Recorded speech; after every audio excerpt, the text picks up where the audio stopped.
আল্লাহ পাক রব্বুল আলামিন বলেন যে ব্যক্তি নাকি গীবত করবে সে যেন নিজের মৃত ভাইয়ের গোশত ভক্ষণ করলো। কি ধমক দিয়েছেন কোরআন শরীফের মধ্যে, যা অন্য কোনো গুনাহের ক্ষেত্রে মুখ দেওয়া হয় নাই।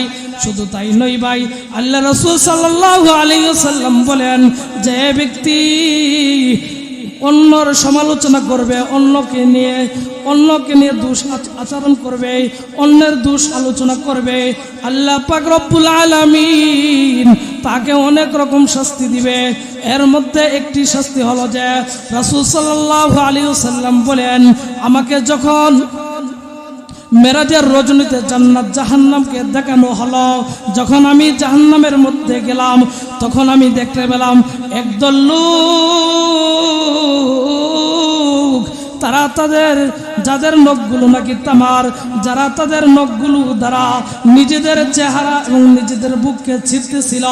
তখন রাসূল সাল্লাল্লাহু আলাইহি ওয়াসাল্লাম বললেন, ইয়া জিব্রাইল, হে জিব্রাইল, মান হাউলাই, এই সমস্ত লোকেরা কারা? তখন জিব্রাইল বললেন, হাউলাই আহলুল গিবা, তারা হলো ওই সমস্ত লোক যারা নাকি দুনিয়ার বুকে মানুষের নামে পরনিন্দা করত।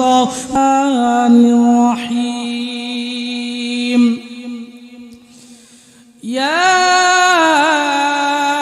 আইয়ুহাল্লাযীনা আমানু ইজতানিবু কাসীরাম মিনাজ যন্ন ইন্না বা'দাজ যন্নি ইসম ولا تجسسوا ولا يغتب بعضكم بعضا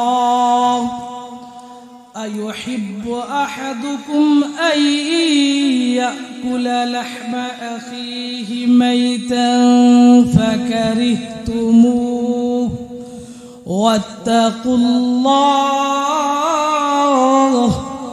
إن الله تواب رحيم صدق الله مولانا العظيم وقال النبي صلى الله عليه وسلم الغيبة أشد من الزنا أو كما قال عليه الصلاة والسلام صلى الله على سيدنا ومولانا محمد وعلى آله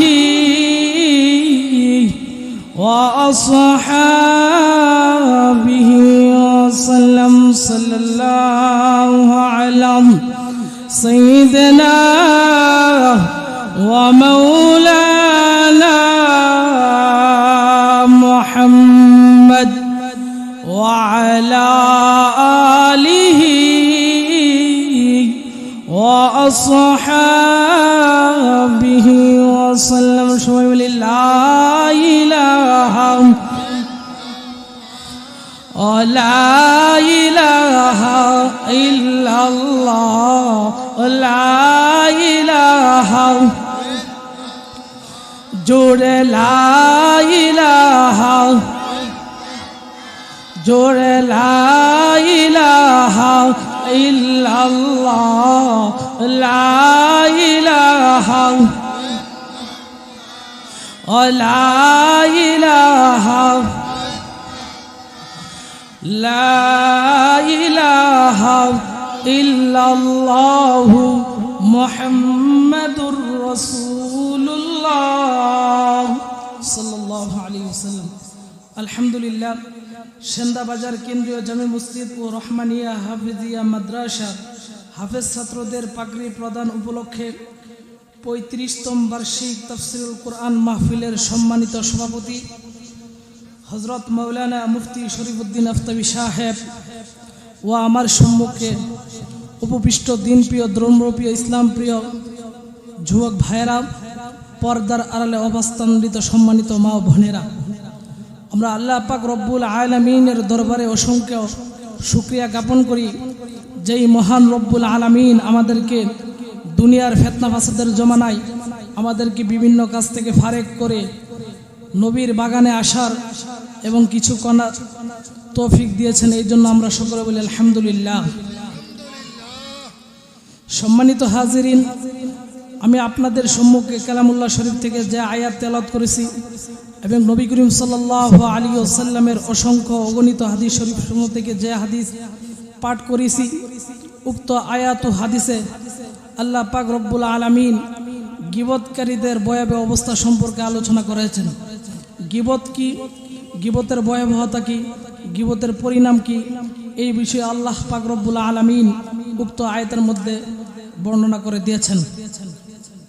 তো উক্ত আয়াতের মধ্যে যে আয়াতটা পাঠ করা হয়েছে, উক্ত আয়াতের মধ্যে আল্লাহ পাক রব্বুল আলামিন বলেন, ইয়া আইয়ুহাল্লাযীনা আমানু ইজতানিবু কাসীরাম মিনাজ-যন, হে ঈমানদারগণ তোমরা অনেক ধারণা থেকে বেঁচে থাকো। ইন্না বা'দাজ-যন্নি ইসম, কেননা তোমরা যদি ধারণা করো, কেননা অনেক ধারণা আছে যেগুলো গুনাহ, যেগুলো অপরাধ। ওয়ালা তাজাসসু, তোমরা কেউ গুইন্দাগিরি করবা না, একে অপরের গোপন দোষ তালাশ করবা না। ওয়ালা ইয়াকতাব বা'দুকুম বা'দা, এবং তোমরা একে অপরের নামে বদনাম করবা না, সমালোচনা করবা না। আইয়ুহিব্বু আহাদুকুম আইয়াকুলা লাহমা আখিহি, তোমাদের কেউ কি ভালোবাসে, পছন্দ করে আইয়াকুলা লাহমা আখিহি মাইতান, সে তার আপন ভাইয়ের মৃত গোশত খাবে। ফাকারিহতুমু, অথচ তোমরা অবশ্যই তা অপছন্দ করবে। ওয়াত্তাকুল্লাহ, সুতরাং তোমরা আল্লাহ তাআলাকে ভয় করো। ইন্নাল্লাহা তাওয়াবুর রহিম, নিশ্চয় আল্লাহ পাক রব্বুল আলামিন তওবা কবুলকারী এবং অত্যন্ত দয়ালু। তো এই আয়াতটা আল্লাহ পাক রব্বুল আলামিন যে উপলক্ষে নাজিল করেছেন, এই আয়াতের শানুন নুজুল হলো যে আল্লামা বাগবী রহমাতুল্লাহি আলাইহি, আল্লামা ইমাম বাগবী রহমাতুল্লাহি আলাইহি বলেন, নবী করিম সাল্লাল্লাহু আলাইহি ওয়াসাল্লাম যখন কোনো সফর অথবা কোনো জিহাদের উদ্দেশ্যে বের হতেন, তখন আল্লাহ রাসূল সাল্লাল্লাহু আলাইহি ওয়াসাল্লাম একজন অসহায় নিঃস্ব ব্যক্তিকে দুইজন ধনী ব্যক্তির জন্য নিযুক্ত করতেন, যাতে নিঃস্ব ব্যক্তি ওই ধনী ব্যক্তিদের জন্য খানার পানাহারের ব্যবস্থা করেন। তো এমনভাবে হযরত সালমান ফারসি রাদিয়াল্লাহু তাআলা আনহুকে দুই ধনী ব্যক্তির জন্য নির্ধারিত করলেন। সালমান ফারসি রাদিয়াল্লাহু তাআলা আনহু যেন ওই দুই ধনী ব্যক্তির খাবারের পানাহারের ব্যবস্থা করেন। তো সালমান ফারসি রাদিয়াল্লাহু তাআলা আনহু যখন ওই মাঠের মধ্যে গেলেন, যুদ্ধের ময়দানে গেলেন, তখন তিনি অজান্তে ঘুমিয়ে পড়লেন। ওই দুই ধনী ব্যক্তির জন্য খাবারের ব্যবস্থা করতে পারিনি। তখন দুই ধনী ব্যক্তি জিজ্ঞাসা করলো, হে সালমান, তোমাকে না আমাদের জন্য রাসূল পানাহারের ব্যবস্থা করার জন্য নির্ধারিত করেছেন, তাহলে তুমি খাবার পাক করো না কেন, তুমি খাবারের ব্যবস্থা করো না কেন? তখন সে বলল, আমি ঘুমিয়ে গিয়েছিলাম। তখন তারা নবী করিম সাল্লাল্লাহু আলাইহি ওয়াসাল্লামের নিকট সালমান ফারসিকে নিয়ে এলেন। তখন সালমান ফারসি রাসূলের নিকট এসে বললেন, ইয়া আল্লাহ রাসূল, আমি ঘুমিয়ে গিয়েছিলাম। তখন আল্লাহ রাসূল সাল্লাল্লাহু আলাইহি ওয়াসাল্লাম হযরত সালমান ফারসি রাদিয়াল্লাহু তাআলা আনহুকে বললেন, যাও তুমি জায়েদের কাছে যাও, উসামা বিন জায়েদের কাছে যাও। উসামা বিন জায়েদকে যেয়ে বলো যে আমি তোমাদের কাছ থেকে খাবার চেয়েছি। তখন সালমান ফারসি রাদিয়াল্লাহু তাআলা আনহু হযরত উসামা বিন জায়েদ রাদিয়াল্লাহু তাআলা আনহু এর কাছে গেলেন। ওই সময় গিয়ে দেখেন হযরত উসামা বিন জায়েদ রাদিয়াল্লাহু তাআলা আনহু নবী করিম সাল্লাল্লাহু আলাইহি ওয়াসাল্লামের সফরের ব্যবস্থা করতেছেন।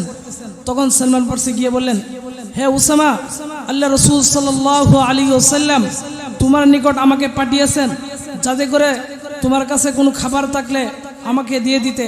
তখন সালমান ফারসি রাদিয়াল্লাহু তাআলা আনহুকে উসামা বললেন, আমার কাছে কোনো খাবার নাই। যখন এই খবর হযরত সালমান ফারসি রাদিয়াল্লাহু তাআলা আনহু দুই ধনী ব্যক্তির নিকট এসে বললেন যে উসামা বিন জায়েদের কাছে কোনো খাবার নাই, তখন তারা উভয় বলল যে উসামা বিন জায়েদের কাছে কি আসলে খাবার নেই, নাকি সে কার্পণ্য করেছে, কৃপণতা করেছে? অতঃপর সালমান ফারসি রাদিয়াল্লাহু তাআলা আনহুকে তারা উভয়ে আবার অনেক মানুষের নিকট পাঠাইছে, যাও বলো আমাদের অনেক খিদা লেগেছে, যাও খাবারের ব্যবস্থা করতে পারো কিনা। তখন উসামা হযরত সালমান ফারসি রাদিয়াল্লাহু তাআলা আনহু অনেকের কাছে গেলেন, গিয়ে কোনো খাবারের ব্যবস্থা করতে পারে নাই। তখন সালমান ফারসি রাদিয়াল্লাহু তাআলা আনহু তাদের নিকট এসে বললেন, আমি তো কোনো খাবারের ব্যবস্থা করতে পারি নাই। তখন হযরত সালমান ফারসি রাদিয়াল্লাহু তাআলা আনহুকে তারা দুই ধনী ব্যক্তি বললেন, তোমাকে যদি এমন কূপের নিকট পাঠাই যেই কূপের মধ্যে সর্বদাই পানি প্রবাহিত থাকে, কিন্তু তোমাকে যদি ওই কূপের নিকটে পাঠাই তারপরও কূপের পানি শুকিয়ে যাবে। অতঃপর তারা উভয়ে আবার হযরত উসামা বিন জায়েদের রাদিয়াল্লাহু তাআলা আনহুর কাছে গেলেন, গিয়ে সত্যটা জানতে চাইলেন আসলে কি জায়েদের কাছে খাবার নেই নাকি সে কৃপণতা করছে। অতঃপর তারা তালাশ করে কোনো কিছু খাবার পাইল না। অতঃপর তারা উভয়ে রাসূল সাল্লাল্লাহু আলাইহি ওয়াসাল্লামের কাছে গেলেন। তখন রাসূল সাল্লাল্লাহু আলাইহি ওয়াসাল্লাম তাদের উভয়কে বললেন, কি অবস্থা, কি খবর, এমন কেন লাগতেছে? তোমাদের উভয়ের মুখ থেকে গোশতের খুশবু আসতেছে, তোমাদের মুখ থেকে কেন গোশতের গন্ধ আসতেছে? তখন তারা উভয় বলল, আমাদের মুখ থেকে কেন গোশতের গন্ধ আসবে? আমরা তো আজকে সারা দিন যাবত কোনো কিছু খাইতে পারতেছি না, যার কারণে সালমান ফারসিকে আপনার নিকট পাঠাইলাম। তখন আল্লাহর রাসূল সাল্লাল্লাহু আলাইহি ওয়াসাল্লাম তারা ওই ব্যক্তিকে বললেন, তোমরা মিথ্যা কথা বলতেছো, তোমরা মিথ্যা কথা বলতেছো, তোমরা ভুল কথা বলতেছো। তোমরা একটু আগে তোমরা সালমান ফারসি ও উসামা ইবনে জায়েদের গীবত করেছো, তোমরা সালমান ফারসি এবং উসামা ইবনে জায়েদের গোশত খেয়েছো। এই জন্য বোঝা গেল ভাই, গীবত একটি মারাত্মক অন্যায়, গীবত একটি মারাত্মক অভ্যাস। যেই ব্যক্তি নাকি গীবত করবে তার জীবনের যত ভালো কাজ আছে, যত মঙ্গলজনক কাজ আছে, যতই কাজ করুক না কেন, যার নামে গীবত করবে অটোমেটিক তার আমলনামায় ওই গীবতগুলো চলে যাবে। ওই গীবতের বদনাম করার কারণে তার আমলনামায় যত নেক ছিল ওই আমলনামায় যে ব্যক্তির নামে গীবত করেছে ওই ব্যক্তির আমলনামায় চলে যাবে। আর যে ব্যক্তির গীবত করা হয়েছে তার যত মন্দ আমল ছিল, যত খারাপ ছিল, তার সমস্ত মন্দ আমলগুলো গীবতকারী ব্যক্তির আমলনামায় চলে যাবে। এই জন্য রাসূল সাল্লাল্লাহু আলাইহি ওয়াসাল্লাম একবার এক জায়গায় বসেছিলেন। এমন সময় সাহাবীদেরকে জিজ্ঞাসা করলেন, হে সাহাবীরা, বলতে পারো সবচেয়ে অসহায়, সবচেয়ে দরিদ্র অসহায় ব্যক্তিকে? তখন সাহাবীরা বললেন, ইয়া রাসূলুল্লাহ, সবচেয়ে অসহায় ব্যক্তি তো তারা যার নাকি কোনো কিছু থাকে না, যার নাকি কোনো সম্পদ নাই, যার নাকি দুনিয়ার মধ্যে কোনো অসহায়, দুনিয়ার মধ্যে কোনো কিছু নাই, সে সবচেয়ে অসহায়। তখন রাসূল বললেন, না না না, তোমার উত্তর ঠিক হয় নাই। সবচেয়ে অসহায় হলো ওই ব্যক্তি যে নাকি দুনিয়ার বুকে অনেক ইবাদত করে গিয়েছে, অনেক নামাজ পড়েছে, অনেক রোজা রেখেছে, অনেক হজ করেছে, অনেক দান সদকা করেছে, কিন্তু যখন কিয়ামতের ময়দান হাজির হয়ে যাবে, যখন আল্লাহ তাআলার কাঠ গড়াই তার দাঁড়াইতে হবে, আল্লাহ তাআলার নিকট যখন সে দাঁড়াইবে তখন দেখবে সে দুনিয়ার মধ্যে যত আমল করেছিল, যত অনেক আমল করেছিল, সেইখানে আল্লাহ তাআলার দরবারের মধ্যে ওই সমস্ত নেক আমল মাছির দানা পরিমাণ কোনো সম্মান থাকবে না, কোনো কিছু থাকবে না। তখন বললে, ইয়া রাসূলুল্লাহ, তাহলে আপনি বলুন, তাহলে সবচেয়ে অসহায় দরিদ্র ব্যক্তিকে? তখন রাসূল জানিয়ে দিলেন, হে ব্যক্তি, দুনিয়ার বুকে অনেক আমল করেছে, অনেক নেক আমল করেছে, কিন্তু আল্লাহর দরবারে সে তবে মানুষের নামে গীবত করার কারণে, মানুষের নামে শিকায়ত করার কারণে আল্লাহ পাক রব্বুল আলামিন তার জীবনের সমস্ত নেক আমলগুলোকে ওই ব্যক্তির নামে দেওয়া হবে। অবশেষে তার তাকে জাহান্নামের ফয়সালা দিয়ে দিবেন। বলেন নাউজুবিল্লাহ। শুধু তাই নয় ভাই, যে ব্যক্তি নাকি গীবত করিবে সে কঠিন কিয়ামতের ময়দানে জাহান্নামের মধ্যে নিক্ষেপ হবে। যে এ ব্যাপারে একটি হাদিস আছে, عن أنس بن مالك رضي الله تعالى عنه قال مر رسول الله صلى الله عليه وسلم بقبرين। হযরত আব্দুল্লাহ ইবনে আনাস রাদিয়াল্লাহু তাআলা আনহু থেকে বর্ণিত যে রাসূল সাল্লাল্লাহু আলাইহি ওয়াসাল্লাম একবার দুইটি কবরের পাশ দিয়ে যাচ্ছিলেন। ফাকালা, তখন রাসূল সাল্লাল্লাহু আলাইহি ওয়াসাল্লাম বলেন, ইন্নাহুমা ইউআযিবানে, হে সাহাবীরা রে, তোমরা জানিয়ে রাখো এই দুটি কবরের পাশ দিয়ে যাচ্ছি, এই দুটি কবরের মধ্যে অনেক শাস্তি হচ্ছে।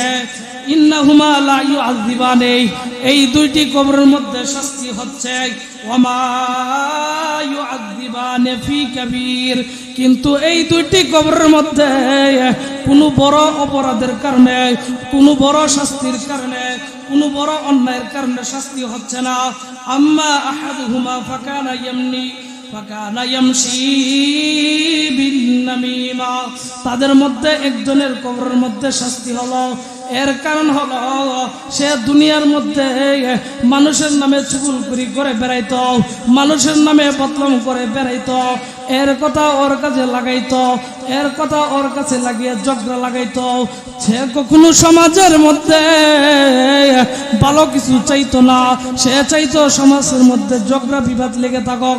এই জন্য আল্লাহ রাসূল বলেন, হে সাহাবীরা রে, এই দুইটি কবরের মধ্যে অনেক শাস্তি হচ্ছে, কিন্তু এই শাস্তিগুলোর কারণ বড় কোনো গুনাহ না, বড় কোনো গুনাহ না। এর মধ্যে প্রথম ব্যক্তির কবরে আযাব হওয়ার কারণ হলো সে দুনিয়ার বুকে থাকতে সে চুগলখড়ি করে বেড়াইতো।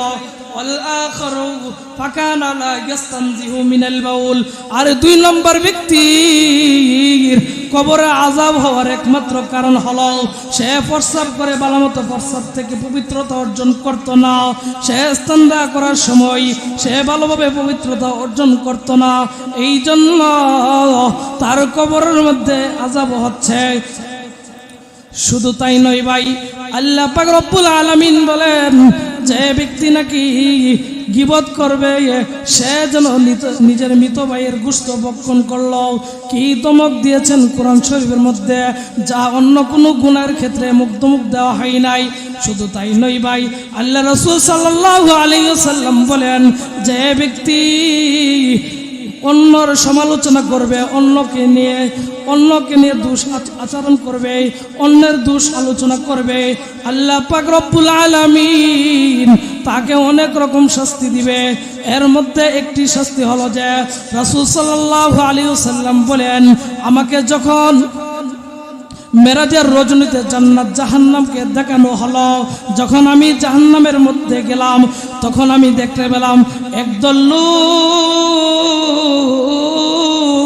তারা যাদের নখগুলো নাকি তামার, যারা তাদের নখগুলো দ্বারা নিজেদের চেহারা এবং নিজেদের বুককে ছিঁড়তেছিল। তখন রাসূল সাল্লাল্লাহু আলাইহি ওয়াসাল্লাম বললেন, ইয়া জিবরাইল, হে জিবরাইল, মান হাউলাই, এই সমস্ত লোকেরা কারা? তখন জিবরাইল বললেন, হাউলাই আহলুল গিবা, তারা হলো ওই সমস্ত লোক যারা নাকি দুনিয়ার বুকে মানুষের নামে পরনিন্দা করত, যারা মানুষকে নিয়ে হাসাহাসি করত, যারা মানুষকে নিয়ে ঠাট্টা করত। এই জন্য বোঝা গেল ভাই, আল্লাহ পাক রব্বুল আলামিন আমাদেরকে যে জবান দান করেছে, এই জবান আল্লাহ তাআলার পক্ষ থেকে একটি বড় নিয়ামত। এই নিয়ামতকে আমরা অযথা নষ্ট করব না, মানুষের সমালোচনা করার জন্য আমরা এই জবানকে ব্যবহার করব না, বরং আল্লাহ তাআলার জিকিরে ব্যবহার করব। সকলে বলেন আল্লাহ তাআলা আমাদেরকে তৌফিক দান করুন, সকলে বলে আমিন। শুধু তাই নয় ভাই, আল্লাহ রাসূল সাল্লাল্লাহু আলাইহি ওয়াসাল্লাম বলেন, যে ব্যক্তি গীবত করবে তার মুখ দিয়ে গোশত বের হবে, তার মুখ দিয়ে রক্ত পিত গোশত বের হবে। এই ব্যাপারে হাদিসের মধ্যে আসছে যে একবার রাসূল সাল্লাল্লাহু আলাইহি ওয়াসাল্লামের জমানায় দুইজন মহিলা রোজা রাখছিল। দুইজন মহিলা রোজা রাখা অবস্থায় তারা উভয়জন কথাবার্তায় বলতেছিল। এক সময় তাদের কথাবার্তার মধ্যে সমালোচনা চলে এসেছে, মানুষকে নিয়ে সমালোচনা করতেছে।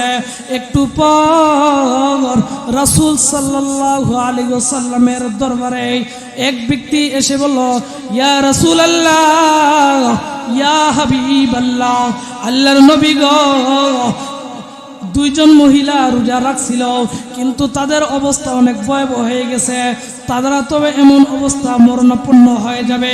তখন রাসূল সাল্লাল্লাহু আলাইহি ওয়াসাল্লাম বলেন, দাও তুমি তাদেরকে নিয়ে আসো, তুমি ওই দুইজন মহিলাকে আমার কাছে নিয়ে আসো। তখন রাসূল সাল্লাল্লাহু আলাইহি ওয়াসাল্লামের কাছে নিয়ে আসলো। নবী করিম সাল্লাল্লাহু আলাইহি ওয়াসাল্লাম ওহীর মাধ্যমে জানতে পারলো যে তারা দুইজন মহিলা রোজা রাখা অবস্থায় মানুষকে নিয়ে সমালোচনা করছে। যখন তারা ওই দুই মহিলাকে রাসূল সাল্লাল্লাহু আলাইহি ওয়াসাল্লামের দরবারে নিয়ে আসলো, তখন দেখেন রাসূল দেখেন বাস্তবিক পক্ষেই তাদের মুখ দেখে অনেক কষ্ট হচ্ছে, তাদের জিহ্বা বাড়ি হচ্ছে, তাদের তবে অনেক পিপাসা লাগছে, এমন পিপাসা লাগে যে মনে হয় তাদের জান বের হয়ে যাবে। তখন রাসূল সাল্লাল্লাহু আলাইহি ওয়াসাল্লাম তাদের উভয়কে বললেন, তোমরা একটি পেয়ালা আনছে, এই পেয়ালার মধ্যে তোমরা বমি করো। তখন একজন মহিলাকে প্রথমে বলা হলো, তুমি এই পেয়ালার মধ্যে বমি করো। যখন সে এই পেয়ালার মধ্যে বমি করলো, তখন তার ভিতর থেকে গোশতের টুকরা রক্তপিত বের হয়ে এলো। তখন অপর ওই মহিলাকে বলল, তুমিও ওই পেয়ালার মধ্যে বমি করো। তখন ওই মহিলার একই অবস্থা, ওই মহিলার ভিতর থেকে গোশত এবং রক্তপিত বের হয়ে আসছে। তখন রাসূল সাল্লাল্লাহু আলাইহি ওয়াসাল্লাম ওই দুইজন মহিলাকে বলল, তোমরা একটু আগে রোজা রাখা অবস্থায় তোমরা মানুষের সমালোচনা করেছো, গীবত করেছো, গোশত খেয়েছো, এই জন্য আজকে তোমাদের এই অবস্থা। অতঃপর রাসূল সাল্লাল্লাহু আলাইহি ওয়াসাল্লাম বললেন, এখন থেকে আর কখনো গীবত করবে না। শুধু তাই নয়, আমার আল্লাহ পাক রব্বুল আলামিন বলেন, হে ঈমানদারগণ, যখন তোমরা নেক আমল করবে, পাশাপাশি সকল প্রকার গুনাহ থেকে বেঁচে থাকবে, যখন তোমরা নেক আমলের পাশাপাশি মানুষের সম্মান, মানুষের মর্যাদা থেকে তোমরা বেঁচে থাকবে, আমি আল্লাহ তোমাদের জন্য জান্নাতের ব্যবস্থা করে রেখেছি, যেই জান্নাতের মধ্যে নাকি এমন শান্তি আল্লাহ পাক রব্বুল আলামিন বলেন, আ'আদ্দাতু লিইবাদিয়াস সালিহিনা মা লা আইনুন রাআত ওয়ালা উযুনুন সামিআত ওয়ালা খাতারু আলা কুশার। এ দুনিয়ার মানুষেরা রে, যদি তোমরা গুনাহ থেকে বেঁচে থাকো, যদি তোমরা নেক আমল করো, যদি তোমরা মানুষকে নিয়ে সমালোচনা না করো, যদি তোমরা চুগলখড়ি গীবত থেকে বেঁচে থাকো, আমি আল্লাহ তোমাদের জন্য এমন জান্নাতের ব্যবস্থা করেছি, এমন জান্নাতের ব্যবস্থা করেছি যে জান্নাতকে নাকি কখনো কোনো চক্ষু দেখে নাই, এবং কখনো কোনো কান শ্রবণ করে নাই, এবং কখনো কোনো অন্তর জান্নাতের মধ্যে যে নিয়ামত আসবে তা কখনো অনুধাবন করে নাই। আমার আল্লাহ পাক রব্বুল আলামিন বলেন, যে ব্যক্তি নাকি দুনিয়ার থেকে নেক আমলের পাশাপাশি মানুষের মর্যাদার উপর হামলা না করবে, মানুষকে নিয়ে সমালোচনা না করবে, আমি আল্লাহ জান্নাতের মধ্যে তার জন্য অনেক নিয়ামত রেখেছি।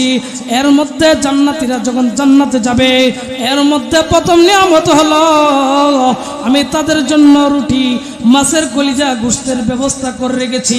এমন একটি আল্লাহ তাআলা এমন একটি গোশত বানায়, এমন একটি রুটি বানিয়ে দিবেন, আল্লাহ তাআলা সারা পৃথিবী দিয়ে একটি রুটি বানাই দেওয়া হবে, যেই রুটিটা নাকি তুমি যখন একবার একদিক থেকে খেতে শুরু করবে এক প্রকার মজা, আরেকবার খাবে আরেক প্রকার মজা, এমন মজা পৃথিবীর কোথাও পাইবা না।